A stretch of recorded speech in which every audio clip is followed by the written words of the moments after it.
Well, first I want to thank Shelley for your amazing hard work on this. You talk about somebody that has patience and persistence and always doing it in a positive way. Very, very grateful. This is a real offer. This is of substance and significance, what we're bringing forth today. And it's what people at home in Wyoming think of as infrastructure. It's, roads with potholes that need to be fixed.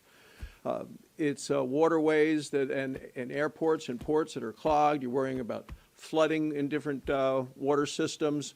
We think about bridges that are aging and what we can do to help those. And this is what President Biden talked with us about in the White House.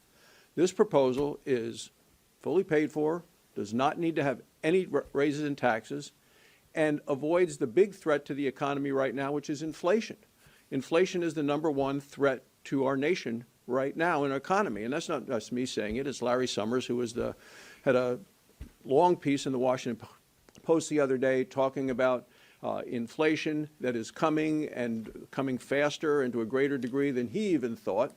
And it's because of all the additional spending that's going on because of this additional trillions of dollars going into the economy.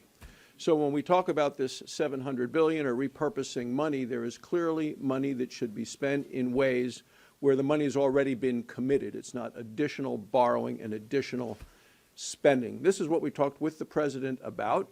This is what he has asked for from us, and this is something that can actually pass. What we're proposing today could pass in a bipartisan way, and of the old nickname for Joe Biden is Middle Class Joe.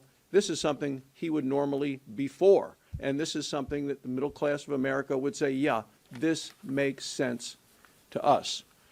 On the other hand, you have the Democrats demanding first $6 trillion and now $7 trillion in spending for a whole lot of different things. So they may override the president on this, overrule him, and that's what my concerns are with Nancy Pelosi and Chuck Schumer, and what is basically socialism camouflaged as infrastructure, which is the direction that they're heading, with massive tax increases, which are going to hurt the economy, massive spending.